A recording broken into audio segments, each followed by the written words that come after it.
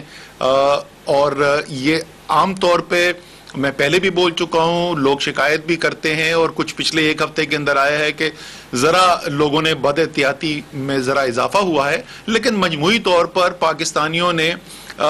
دکھایا ہے کہ جب وہ فیصلہ کر لیتے ہیں کہ بحیثیت ایک قوم, تو جو مشکل سفر بھی ہوتا ہے وہ اس کے اوپر بھی گامزن ہو کے اور کامیاب ہو کے دکھاتے ہیں. بہت زیادہ سماجی ہمارے جو معاشرے کے اندر رہنے کا طریقہ ہے, ایک دوسرے سے ملنے کا طریقہ ہے, اس میں بہت بڑی تبدیلیاں آئی ہیں. اور تو یہ تو اس سے پہلے ہی کر سکے. لیکن پھر میں کہوں گا رمضان کے ماہ کے اندر جس ماہ کے اندر آپ کو آپ کی جو رشتہ ہے آپ کی اور ہم سب کی جو نسبت ہے اپنے خالق کے ساتھ, اللہ تعالیٰ کے ساتھ, جب اس کی یاد دہانی اتنی زیادہ ہو تو یہ جو ذمہ داری ہم پہ ہے وہ بھی اتنی ہی ہمیں زیادہ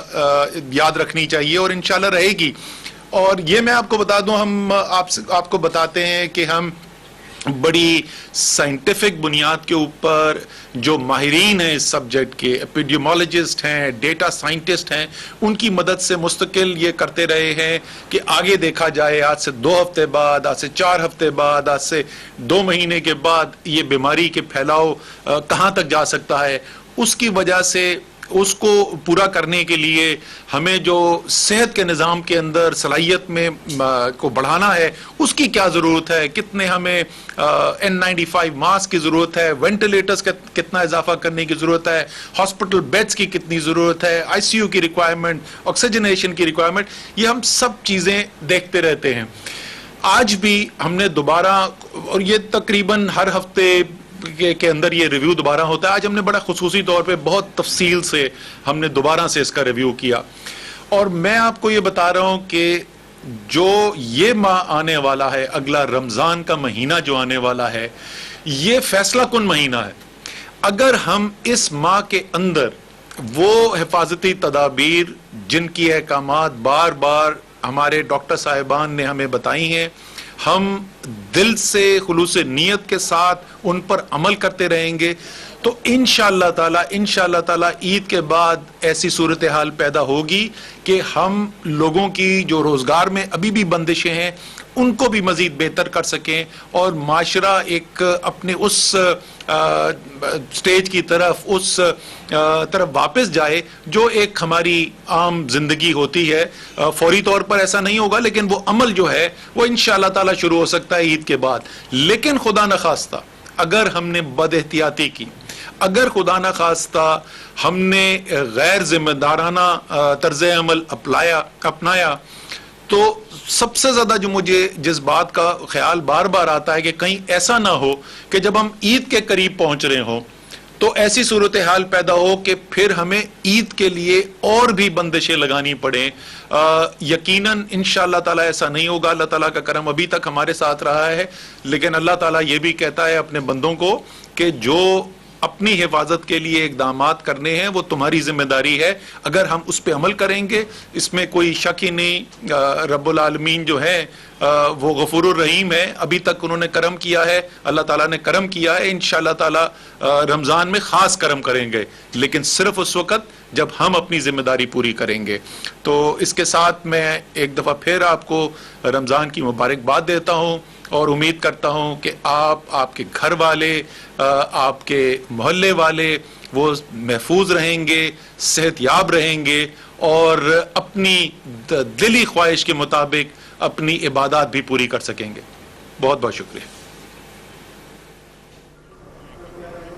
جی بالکل, وفاقی وزیر اسد عمر میڈیا کہ اس وقت اسد عمر جو ہے میڈیا سے بریفنگ دے رہے تھے اور انہوں نے کہا ہے کہ پورے پاکستان میں حکومت نے فیصلہ کیا ہے کہ لاک ڈاؤن 9 مئی تک رہے گا, اور جو آنے والی پالیسیز ہے اس حوالے سے بھی اسد عمر نے بریف کیا ہے, اور یہ بھی بتایا ہے کہ ملک کے کسی بھی حصے میں سحر و افطار کے اوقات میں لوڈ شیڈنگ نہیں ہوگی. پاک فوج سول انتظامیہ کی بھرپور مدد کر رہی ہے.